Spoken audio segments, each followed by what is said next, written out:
It's keeping you from going outside of your comfort zone and accepting great new things into your life.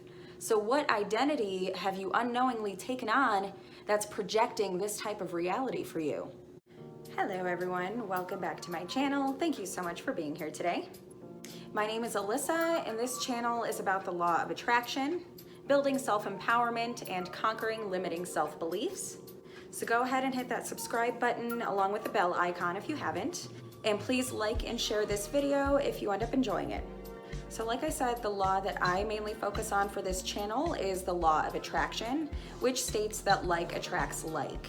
And we attract back what we put out, in so many words. But there are several universal laws which govern the way we live our lives here on Earth, and they all work hand in hand, and they're all incredibly important to understand individually. So I've already discussed laws 1 and 2, the law of divine oneness and the law of vibration. If you didn't get to see those videos, I'll go ahead and link those in the description box below. But today I'll be getting into the law of correspondence. You may have heard the phrase, as above, so below, as within, so without. In short, that's what the law of correspondence stipulates. It's also one of the 7 hermetic principles of the Kabbalion, information which I will link in the description box below. But this law suggests that there is a constant correlation between what's happening inside of us and what's being projected as our outer world. So your reality and everything in it is a direct reflection of what's going on inside of you. And most of us know this to a degree, but I'm gonna break it down for you using some relatable examples so that hopefully you learn something that you didn't know. So on a much larger scale, the law of correspondence also suggests that what takes place here on Earth is reflected by the rest of the universe. It also suggests that it works the other way around. Everything in this universe is scaled on a cosmic level where there are microcosms and macrocosms. I'm going to keep this part short and sweet, but the smaller components such as us here on Earth are the microcosm, and the rest of the universe is the macrocosm. And everything that we, the microcosm, do, think, feel, and say reflects the macrocosm and vice versa. We're all corresponding to what's happening on a micro and macro level. Honestly, there are so many elements to this law, and we can go down a rabbit hole of information with this one, but for the sake of this hopefully 10 to 12 minute video, I'll cover it in a way that you can hopefully relate to. So this is a similar concept as the law of divine oneness, where what we do, think, and feel affects the collective consciousness or the rest of the world. But where the law of correspondence differentiates is the as above, so below, as within, so without aspect of it. What you're consistently thinking and feeling is exactly what's going to be projected as your life. So as I've mentioned, and as you may already know, your subconscious mind runs 95% of your life based on your long-term beliefs, experiences, upbringing, etc. Now sub means below, so this part of your thinking is below your conscious awareness. You don't know what's happening. And I know I've said this a lot and it's repetitive, but that's how information really sticks. So I will be reminding you of certain things throughout these videos. But the other 5% of your mind consists of your conscious thoughts. So while you may be consciously thinking that you feel a certain way about something, your subconscious mind may be telling you a different story that you don't quite know about yet. So let's go through a couple common examples of this and how your internal thoughts are corresponding with your physical reality. So let's say that you're wanting to start a business or just take a shot at entrepreneurship. You're not getting anything out of the 9-to-5 life and you want some more money, freedom, and time doing what you love. You know you've got the skills, you know you got the passion, the capability. There's some things that you'll need to learn along the way, but you consciously believe that you can do this and be successful.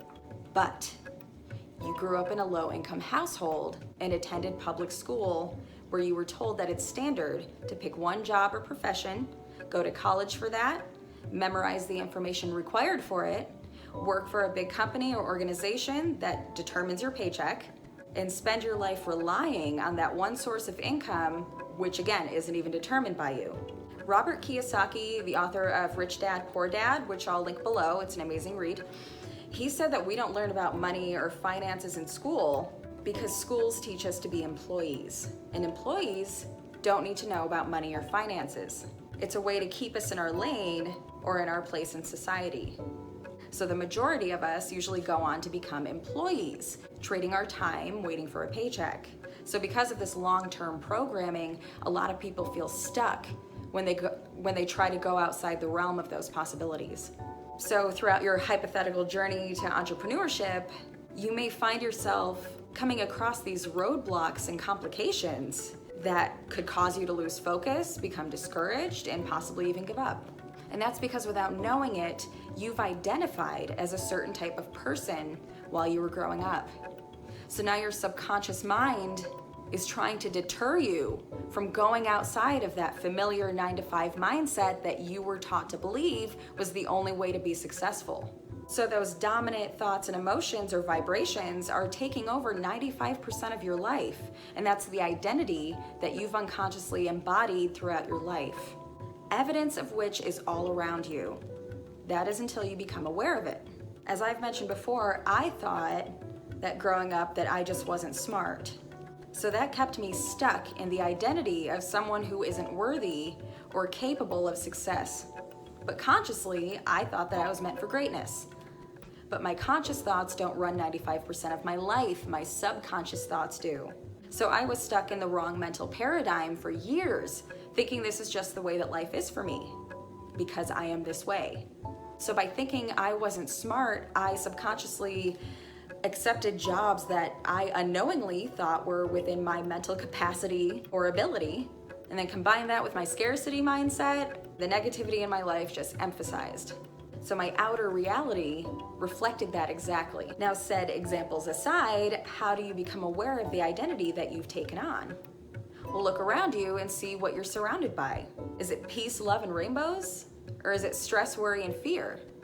If it's stress, worry, and fear, what's going on with you internally that you may have been ignoring or have been blinded to?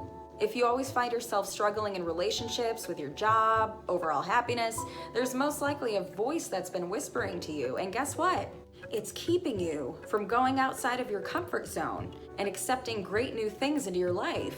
So what identity have you unknowingly taken on that's projecting this type of reality for you? The Law of Correspondence also tells us that what's going on with us internally can also be projected through other people's words, actions, and behaviors towards us. So let's break that down into another common example. Look at your relationships, romantic or otherwise. If you have someone in your life that puts you down a lot, calls you names, makes fun of you when they know it hurts, maybe acts aggressively towards you and makes you feel like shit about yourself, what's going on inside of you that's inviting or attracting this behavior to you? Did you grow up with someone similar and become accustomed to that type of treatment and behavior? If so, going back to vibrations, this has become your dominant energy. You've potentially identified as someone who is a victim and or deserves to be treated poorly. So now the part of your brain called your reticular activating system seeks out verification of that to confirm your belief system. So your energy is pulling more of that negative energy into your life through this person or these people, and it's keeping you stuck in that paradigm or that identity. Sometimes the universe even shows us things that we don't like about ourselves through other people. You may have heard that what you notice in other people is a quality that you recognize in yourself, good or bad. So for instance, I used to notice a lot of people who wouldn't accept compliments that I gave them, and that annoyed me. Like they would not take the compliments that I wanted to give to them. But then I realized that this is something that I did a lot. I rejected compliments a lot. So I started accepting them more graciously, and now I rarely see that trait in other people, if at all. And again, that's just another minor example. So being aware of what makes up our world is very powerful because there's evidence of how we feel about ourselves everywhere and how we view ourselves through the eyes of others. And as we now know, the universe is corresponding to whatever we're throwing out there. And then we solidify all this with questions. Why am I always broke? Why can't I find my perfect partner? Why can't I just start that business? Why does this keep happening? We ask these questions so we're putting our brains to work, and it will find things that align with our internal beliefs about ourselves, answering those questions through our physical environment. So again, if you want the answer of who you've embodied, just look around.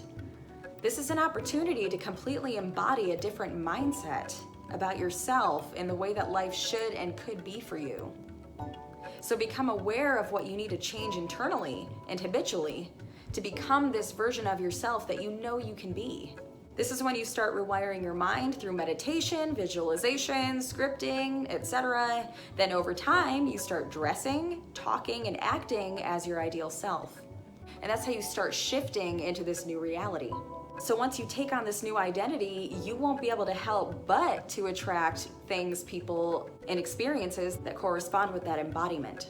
One last thing, I know this is kind of a lot, but a lot of people need to hear this. In fact, most people need to hear this. One of the most significant things that most of us need to do in order for this shift to occur is to stop relying on other people and our outside environment to make us feel good about ourselves. Stop looking for confirmation outside of yourself because you won't find it. Maybe you'll find something or someone that makes you feel a little bit better temporarily, but that old identity will always be there with you until you change it. That shadow will follow you if you don't make yourself aware of your current internal identity and start taking the steps to change it. Well, I hope that made sense to everyone. Please comment down below if you need clarification on something or if you have something to add on this topic. Well, I truly hope that you enjoyed this video on the Law of Correspondence, and I really hope that you all found it very useful. If so, please hit that like button and share this video so that more people can see it. And of course, if you haven't already, go ahead and subscribe to this channel and hit that bell icon so that YouTube notifies you when I upload new videos. But thank you all so much again for watching. Please be safe, much love, and I'll see you next time.